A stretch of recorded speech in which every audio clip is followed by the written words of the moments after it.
call to Steve.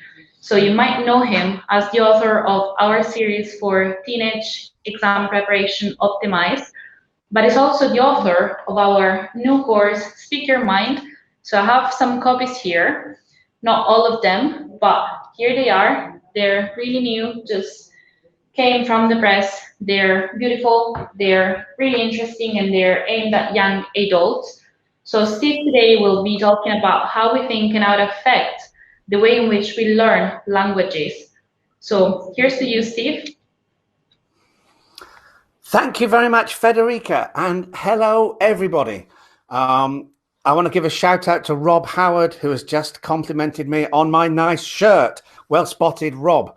Hi, thank you so much for joining me today for this webinar. I live in the northwest of England. I live in a village outside a town called Bolton, which is near Manchester. It's been a very wet, grey winter, and today's the same. It's a very wet, grey day. So I'm going to try and project positive energy instead of all the negativity that's outside. Thank you for you're all around the world. I can see that already from people who are typing in the chat box. And I want to share with you, first of all, a bit of a secret. I don't really like webinars.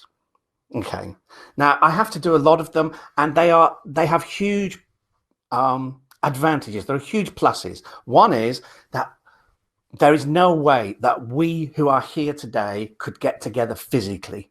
We can only get together remotely, and that has opened up the opportunities for professional development fantastically. Webinars are great.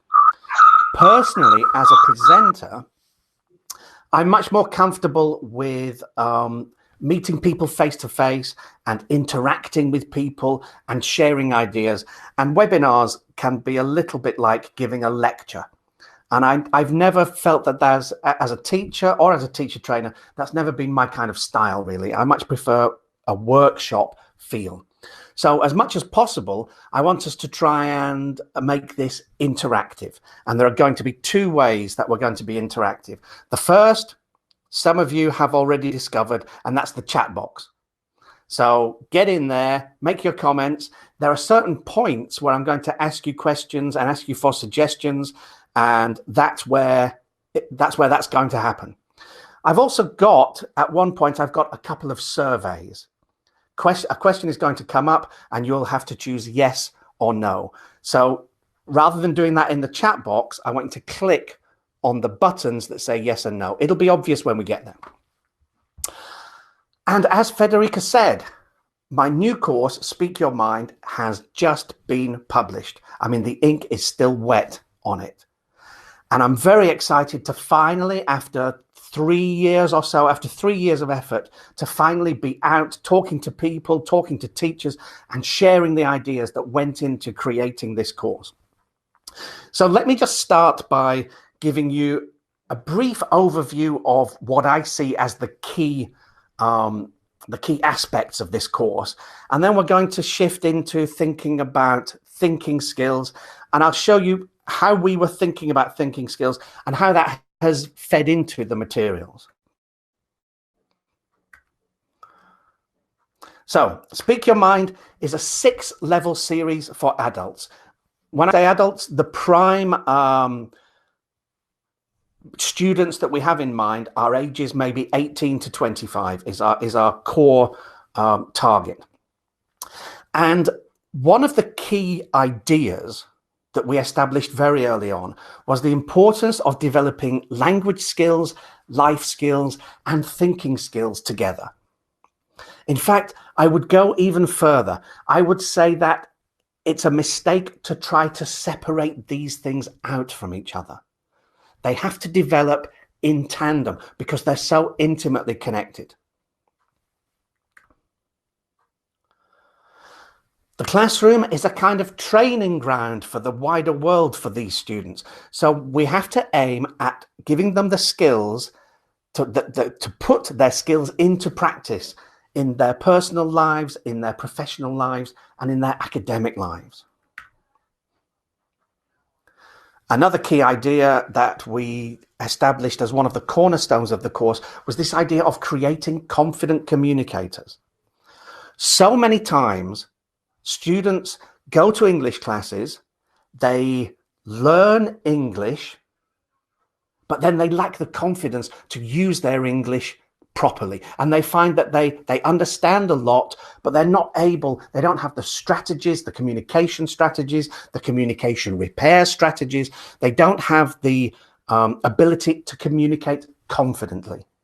So one of the big strands of this course is creating confident communicators. And particularly for this age group, the concept of career readiness is very important. Let me just share with you a quick news story that was in the news today. It was a study of 17 to 18-year-olds in the UK. And in that study, they found that 15.6% of 17 to 18-year-olds want to work in culture, art, entertainment, and sport. 15.6%. The demand in the economy for employment in entertainment, sport, arts, and culture is about 3.3%. So there's a mismatch between our students' aspirations and the jobs that are really out there. So what that will lead to is a lot of disappointment and a lot of wasted effort. So one of the things that we do through Speak Your Mind, we've got a feature called Follow a Pro, for example, is that we try to expose students to a very broad range of professions and show them how those people in those professions use English on a day-to-day basis. And we've got video interviews with people from bakers to nurses to engineers to doctors to lawyers to successful business people. So career readiness is a key angle of Speak Your Mind. And in the future, I will be out either online through webinars or in person, coming out to visit various countries, talking about all of these kind of aspects. But today, I want to talk about thinking skills in particular. How we think and how it affects language learning. Let me start with a little anecdote. I used to live in Greece. I lived there for about 14 years, and Greek is my second language. I would say that on a good day, my Greek is probably around a B1 level. At least my spoken Greek. My written Greek is probably like a pre-A1 level, but my spoken Greek is around a B1. And I have a 10-year-old daughter, Scout, and we go back to Greece maybe once a year, once every 18 months, something like that. And we went this year on New Year's Day to see a few people. And my daughter is fascinated with the idea that her parents can speak a language that she doesn't know. She's picked up a few phrases and words here and there because she's been so many times. But she's fascinated by the fact that we can speak to taxi drivers and have a whole conversation where she doesn't understand anything. So before we went to Greece, she was testing me out, and she was saying, speak some Greek. And so she said a sentence in English, and I then said it in Greek. And we did that a few times. And she said, okay, now do it without the Greek attitude. And that stuck in my mind because of how you will know, those of you who for whom English is your second language, and those of you native speakers of English who speak a second language, a different second language, you will know that when you speak a different language, it's not just a matter of expressing exactly the same ideas and the same thoughts, but in different words. It's also, in some senses, taking on a different identity. There are complicated links between language and thinking, and we don't really fully understand how those links work. You will see many news stories like this. These are from like the last week I came across these. You come across them very regularly. In this case, this is a story about how speaking a second language protects your brain against mental decline. This was a study of bilingual patients who had MS, multiple sclerosis, and compared to monolingual patients. And those who were bilingual were protected against mental decline better than those who only spoke one language. Here's another example of a similar thing. This is about patients with dementia. Patients who speak English and patients who speak Italian suffer different language problems caused by dementia. In the case of the English speakers, they have problems with pronunciation. And in the case of Italian speakers, they have problems with grammar. So the links between how we think and how we speak are complex and mysterious.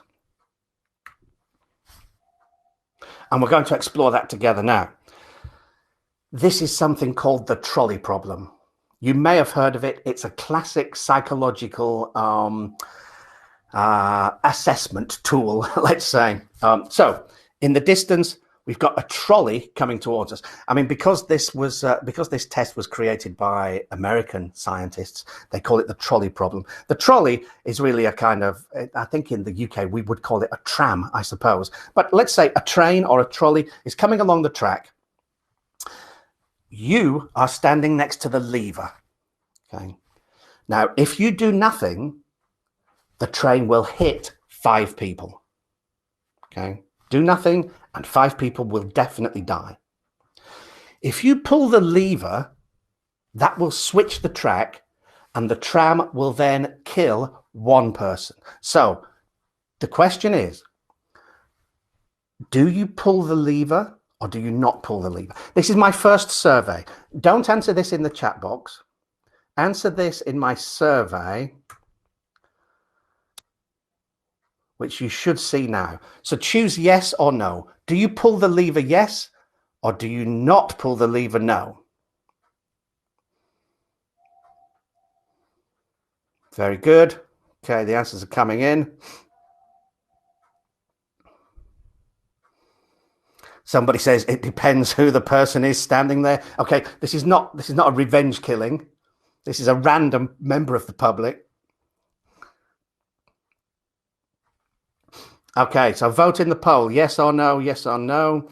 44% of you have voted. I can see through the chat box, I can see a lot of people saying yes, yes, yes. Okay, fine, but click on the poll as well. When we get up to maybe when about 50 or 60% of you have voted, then I'll share the results with you.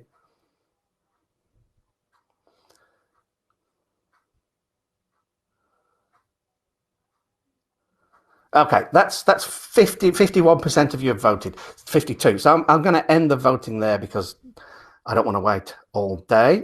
Right. 40% of you said yes, you would pull the lever. Out of those who voted, no, out of all of you.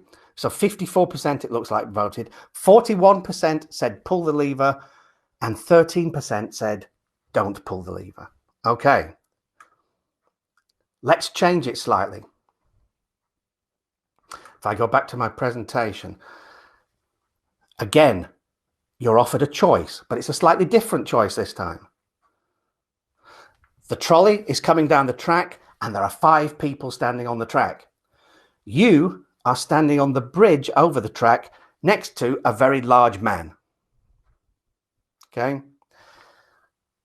You know for certain that if you push the man off the bridge and onto the track, that will stop the trolley and you will kill 1 person and you will save 5. Okay.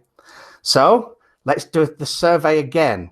The question is this time is, do you push the man or do you not push the man?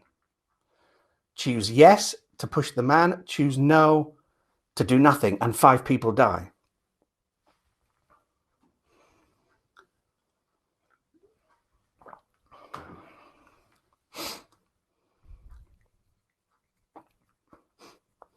Somebody says, can't we just tell the people to move? They're too far away. They can't hear you. No, the train's definitely moving. I'll tell you, get together a few hundred teachers on this kind of question, and they're always looking for ways of getting around it, ways to escape the logic of it. All right, that's 52%. 52% of you have voted. Okay, I'm gonna end the voting there. This time, It's almost exactly the opposite. 15% of you said yes, you would push the fat man, and 37% of you said no, you wouldn't push the fat man.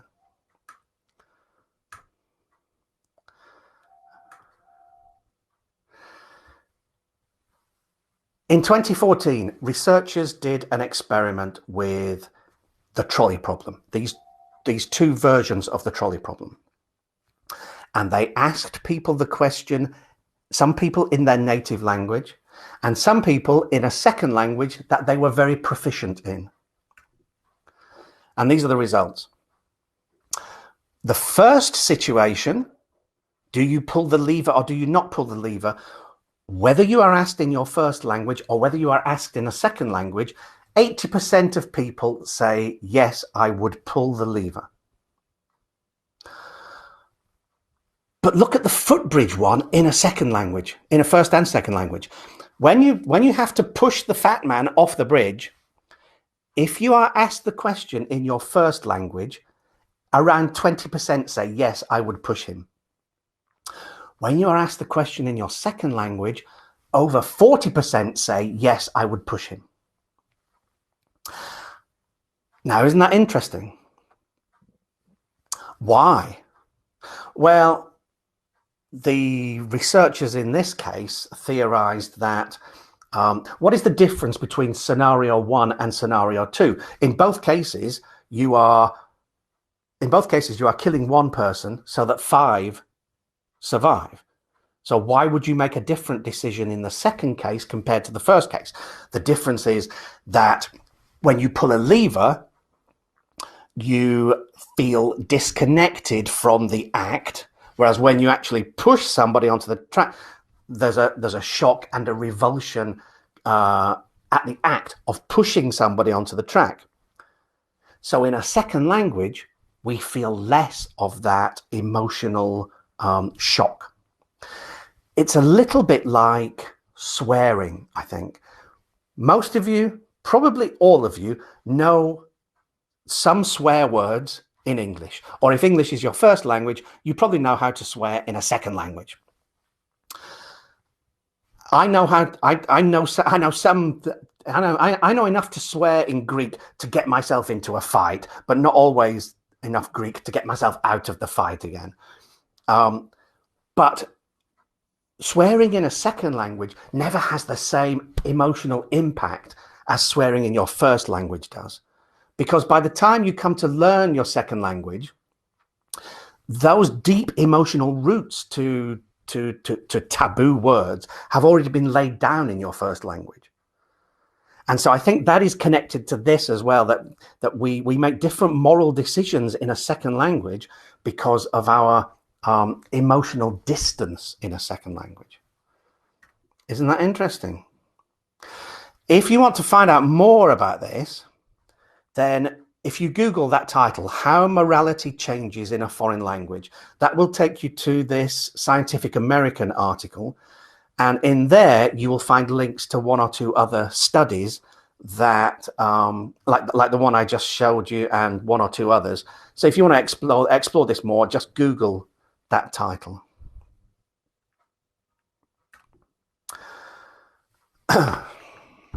What do we do when we think? Well, think is like one of those things that we never really do. You never just think. What you do is you infer, you explain, you apply, you compare. There is a whole field of action verbs describing what we do when we think. We never just think in isolation. We're always enacting one of these types of thinking. We're always classifying, or we're symbolizing, or we're generalizing. So when it comes to covering thinking skills in our classroom, how do we impose some kind of order on this vast area of things we do when we think? With Speak Your Mind, we took 2 key reference points, and I want to just outline those key reference points to you now, and then we'll look at how we implemented them in Speak Your Mind. One approach to thinking about thinking is to consider that we live in the information age. We are bombarded by information. We have to cope with information constantly in a way that in a more intense way than any generation in the past. These are not necessarily exact figures that I'm talking about now, but they should give you some sense of the scale of what I'm talking about. Let's have a few guesses in the chat box. Number one, there are how much data online, and it's a figure in gigabytes. How much data, how much information in gigabytes is online? People are saying plenty, a lot. Okay, so something more specific, billions, tons, trillions. Somebody says too much. Okay, well, that's a matter of opinion. Okay, trillions by now. All right. According to the best estimate that I could find, there are 40 trillion gigabytes of data online. Suppose you wanted to download that. Suppose we stopped now and didn't add any more, and you wanted to download those 40 trillion gigabytes of data. How long would it take you?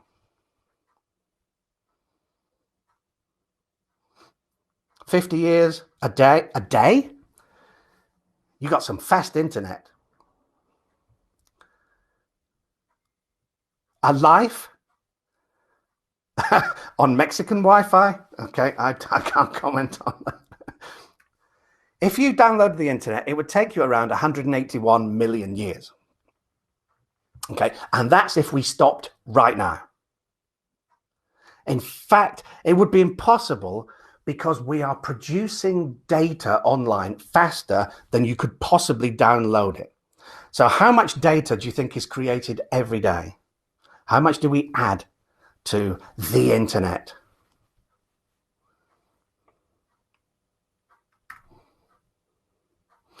Around 2.5 billion gigabytes are added every day. So if you started to download the internet, you couldn't possibly keep up with the rate at which data is being created. And more than any other generation of the past, you are exposed to that information from all kinds of directions. Roughly, the estimate I've seen is that every one of us sees or hears around 34 gigabytes of data a day. Okay. Now, it's impossible for us to pay attention to that kind of data. It's impossible for us to critically analyze that amount of data. The ability to cope with that data and to use that data, these are fundamental skills that all of us need to develop. So if we consider this idea of information, that's one way of organizing thinking skills. There's a guy called Spencer Kagan. He was at the University of California. I think he's in his mid-70s now, I think. He's best known for something called Kagan structures, which are very interesting. If you come across these, I would recommend looking into them in more detail. Kagan structures are ways of organizing student interaction. So, for example, if you just put students together and say, I want you four to work in a group, and then I want you to report back to the class what you decide, then that's fine. But what you find is that not all students work in the same way. It's a bit unfocused.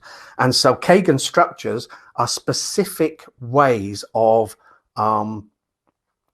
managing student interaction in group and pair situations.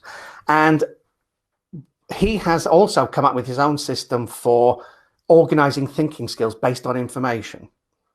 So, for example, the first level is understanding information. This involves recalling, summarizing, symbolizing, categorizing, and role-taking. The second level is to use that information or to manipulate that information. This involves analyzing, applying, inducing, deducing, and problem solving. And the third level is to generate information, being creative. This is about brainstorming, synthesizing, bringing two sources together to create a third, predicting, evaluating, questioning.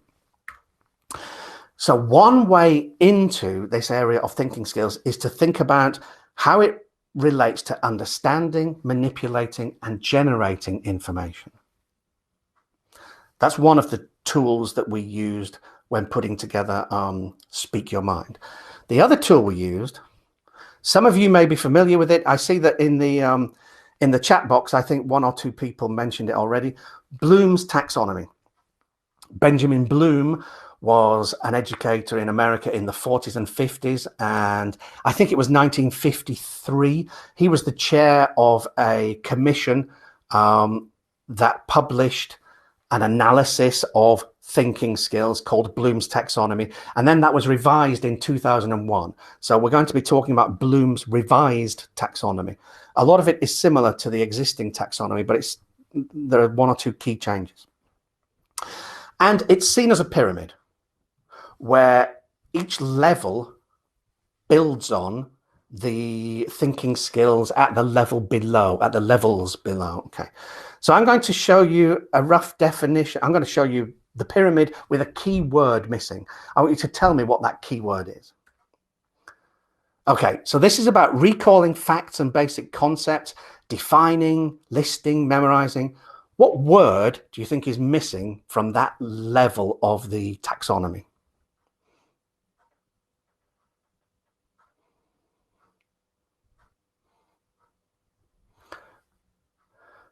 Okay, a few people are saying remember, apply, synthesize, recall.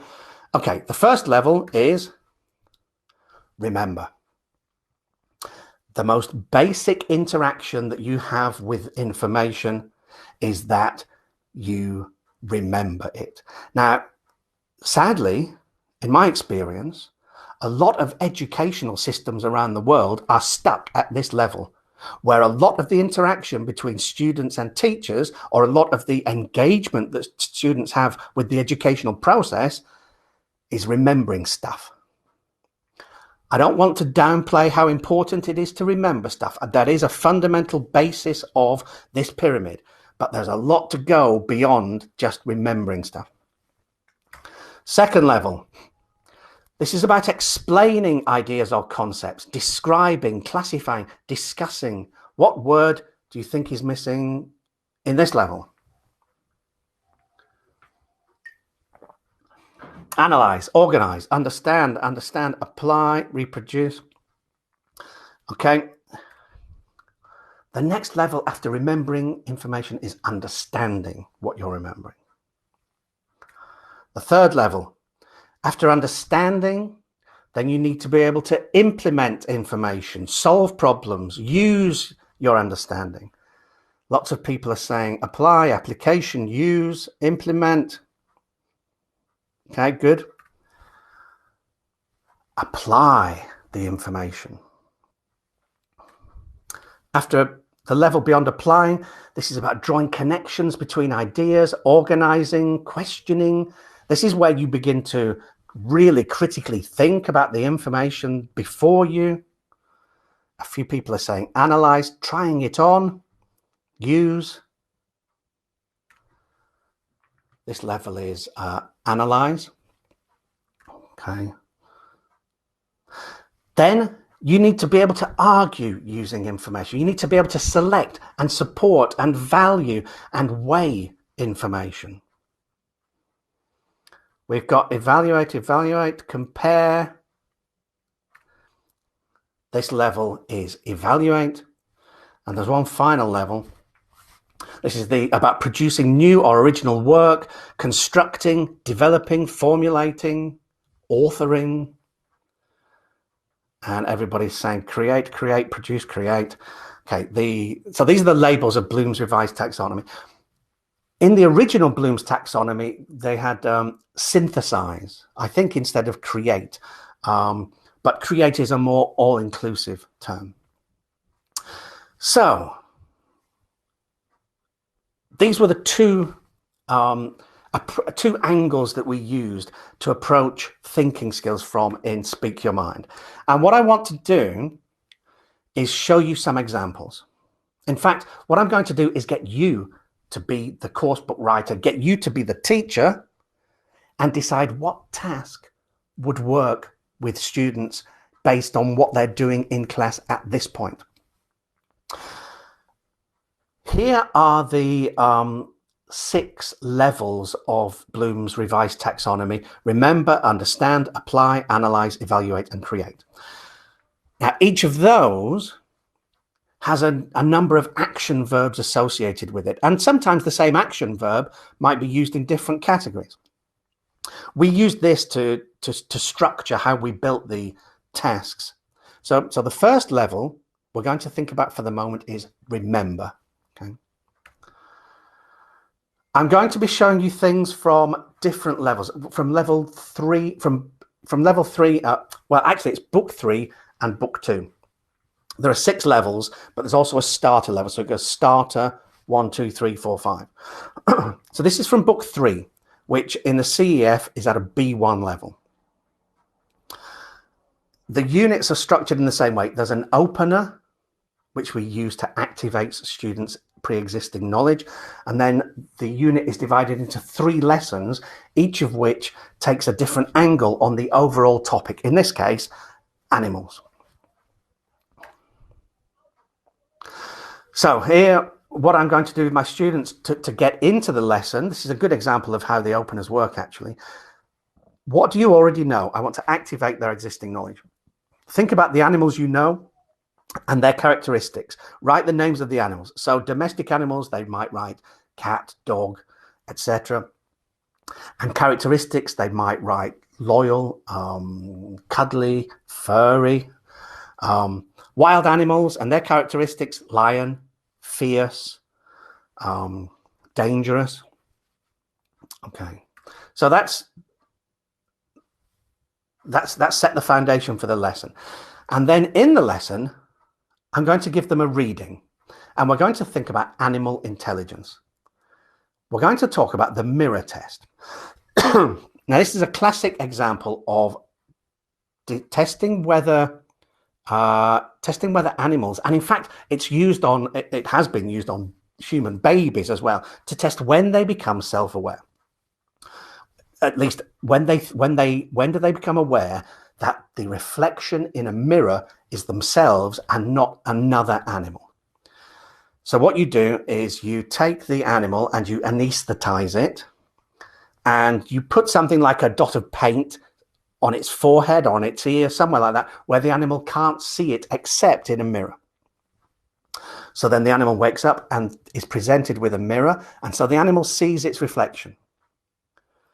Most animals will not try to rub the mark off their forehead or off their ear because they don't realize that this is themselves in the mirror. Some animals will. So as you can see from the end of this text, great apes, they pass the mirror test. If you give the mirror test to a chimpanzee, the chimpanzee knows that they are looking at themselves in the mirror.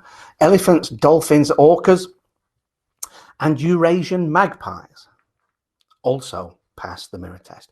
Dogs fail the mirror test. Now that might seem odd because we normally think of dogs as being quite intelligent, but there is some questioning of the mirror test, whether it's fair for those animals that don't rely on sight so much and rely on hearing or smell like dogs. Okay, so this is what students are reading, an article about the mirror test. And then I'm going to do some comprehension with them, some basic true-false. Then I want to work on a reading skill. They're going to look for examples and underline the examples in the text. And then I want to do a thinking skill. What we did in Speak Your Mind is at the end of each reading section and each listening section, we've got a thinking skill task. In writing and speaking, the productive language skills, thinking is already very closely involved in those anyway. So we decided to focus on the end of the writing and the listening. We introduced a thinking skill test. At the upper levels, levels 4 and 5, we've actually got a whole thinking skill section in each unit. But for now, I'm going to restrict myself to talking about levels 1 to 3. So the first level of Bloom's revised taxonomy was remember. What can I get my students to remember at this point? What task could you give your students?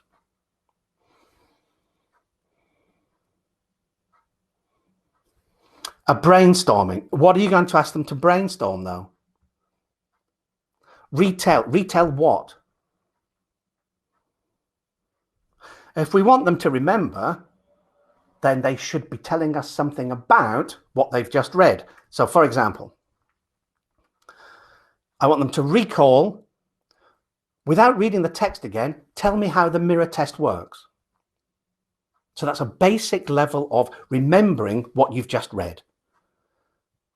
I've just explained to you what the mirror test is. You should all be able to now tell me in your own words how the mirror test works.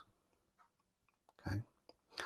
So that's a good example of how we work on the remember level of Bloom's revised taxonomy.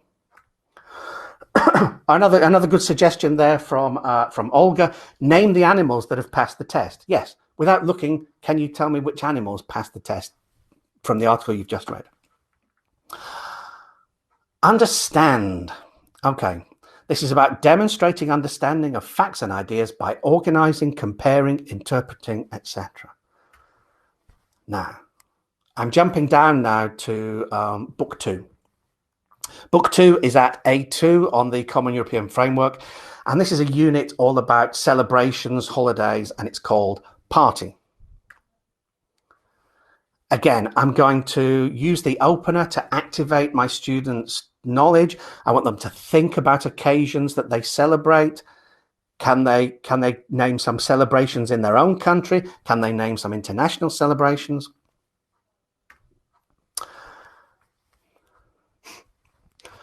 And so the first lesson is going to be all about days of the year.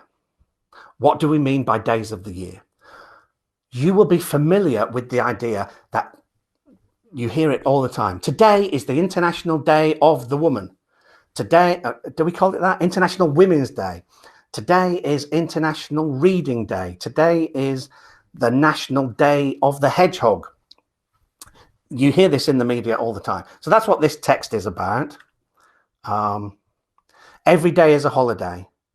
So this text describes official holidays like Independence Day in the US and Health and Sports Day in Japan. And then some of the unofficial holidays like Take a Selfie Day, World Yoga Day, Make Music Day. And today is January the 22nd. Do you know what day it is today? Well, if you go to the website daysoftheyear.com, okay, this is not necessarily completely official, but in fact, I think on Days of the Year, they list official ones and unofficial ones. So today, somebody's mentioned Grandpa's Day. Yes. Is that, where are you? In Poland, I think that is Grandpa's Day. Okay. We don't have that in the UK. I don't know why. We have Mother's Day. We have Father's Day. Why don't we have Grandpa's Day? Sounds like a great idea to me. Today is actually Hot Sauce Day. Okay. If you like hot sauce, then today's the day to celebrate that. It's also Celebration of Life Day, apparently. So whatever it is that makes you happy, do it today to celebrate your life. And somebody has said that it's Transparent Day in Poland. Transparent. Maybe you mean Grandpa's Day. Okay, and it's also Answer Your Cat's Questions Day. Do you have a cat? Is your cat curious? If it is, then today is the day to answer your cat's questions. Okay, everybody's saying, don't forget though, that curiosity killed the cat. So you might want your cat to be careful about that. All right, so imagine that this is what's happening in the classroom. Your students have and this should be quite a lively, fun kind of thing. Your students have thought about this idea of holidays, the day of the, and now in the thinking skill, I want them to do a compare, because that was one of the understanding action verbs. What are we going to get them to compare?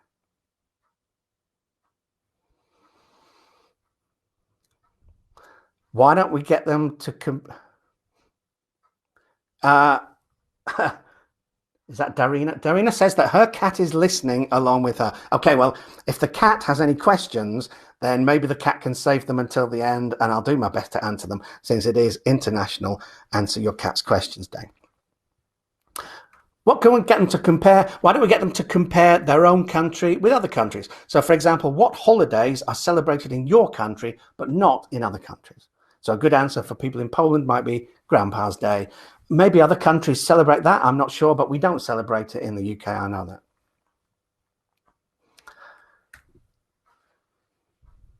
So now let's move on to apply. This is about applying your knowledge. I'm going to go a little faster because I want to leave some time for questions. Now I'm jumping back to book 3, which is at B1. And this is actually a unit all about thinking. The students read a very interesting text in lesson 1, How We Think. And this is about confirmation bias.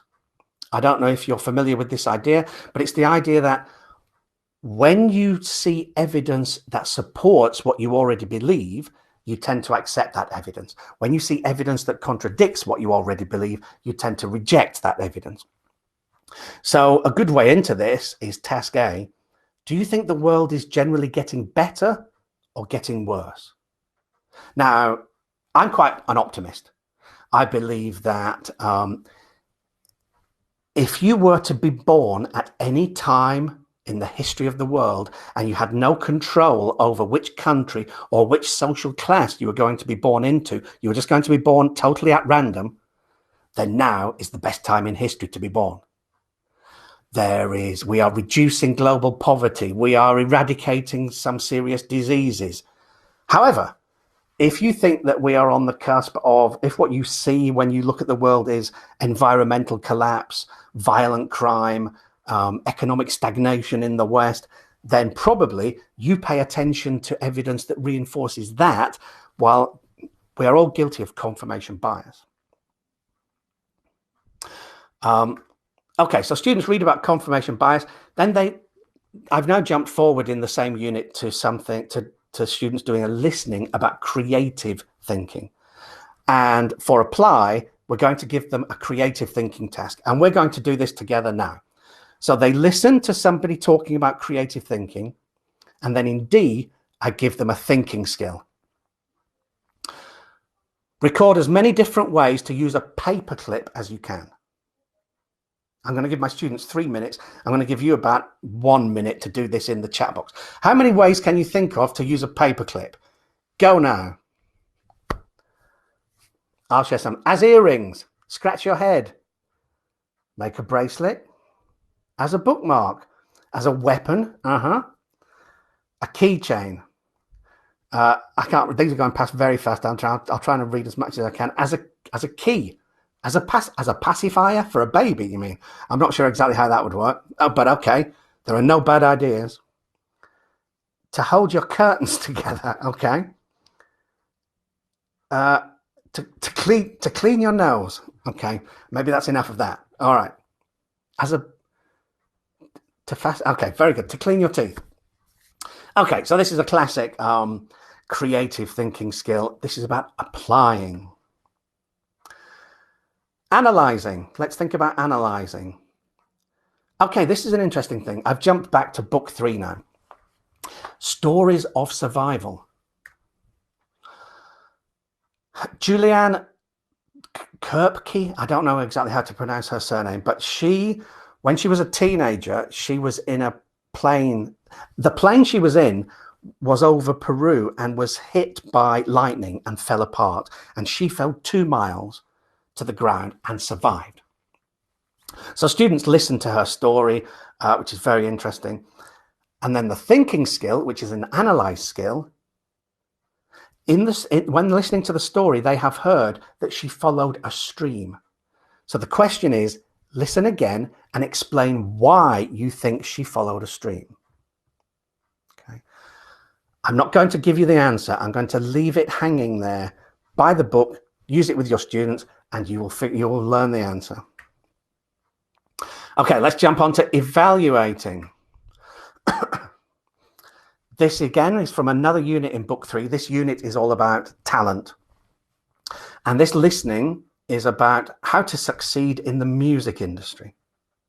So they listen to a music industry expert and they take notes on what that person says it takes to make it in the music industry.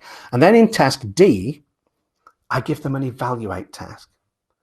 How do people measure success in your country? Rank the top 3 things that you think make a person successful. So this is very much an evaluate. They are judging, they are using criteria to prioritize, very much an evaluation task. Finally, creating. How do we get our students to use their creating thinking skills in the classroom? Do you know what a bucket list is? You probably do. It's a list of things that you want to achieve before you die. Do you know why it's called a bucket list?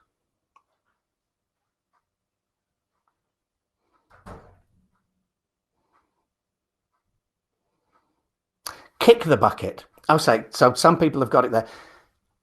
Kick the bucket is an idiomatic expression meaning to die. And so the bucket list is the things that you want to do before you kick the bucket.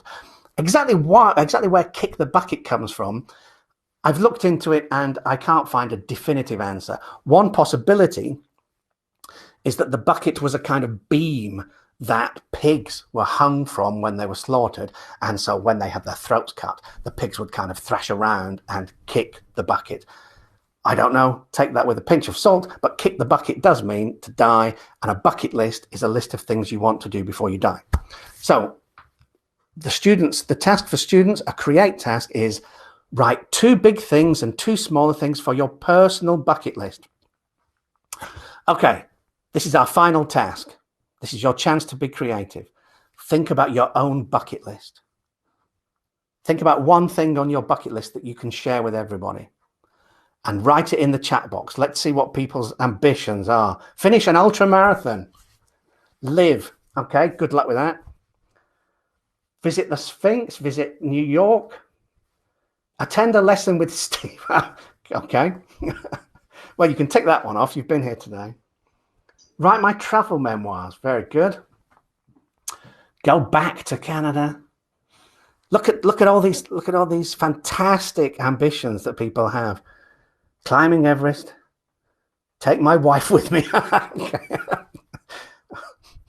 Write a fairy tale. Wow, do people still write fairy tales? I suppose they do. Write a fairy tale. Very good. Cross the ocean.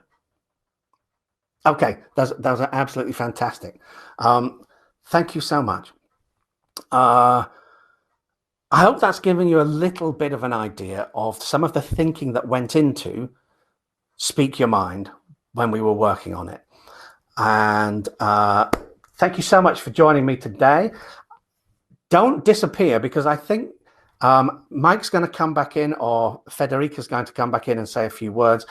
But if you stick around, then you get to rate this webinar, and that kind of feedback is always very useful for me to know what's gone well and what I need to improve on. So if you don't mind giving feedback, then stick around. But I think I'm going to hand back to it. Looks like Federica is in the studio. Hi, Steve, can you hear me? Yes, I can, yeah. That's great. That's brilliant. So thank you so much for a really, really informative and great session. It's always really interesting to see how people respond to that lever and then big man of a bridge question. I just love that. And I keep replying to the poll, but yeah, so that was me as well. So thank you so much for attending to everyone. We know you're really busy and it's every single hour of the day where you are. So thank you so much.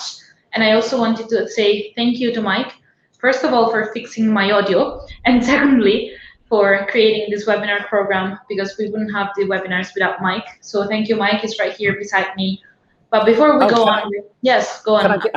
there's one thing I meant to mention that I forgot. Let me just quickly say this. Come and find me on Facebook. I'm the only Steve Taylor Knowles on the internet, which makes things easy. Come and find me on Facebook. Let's connect. And if you've got questions, or especially if you start to use Speak Your Mind and you've got questions about how it works or how to handle various tasks, then you can always contact me through Facebook. So come and find me, Steve Taylor Knowles, and we'll connect.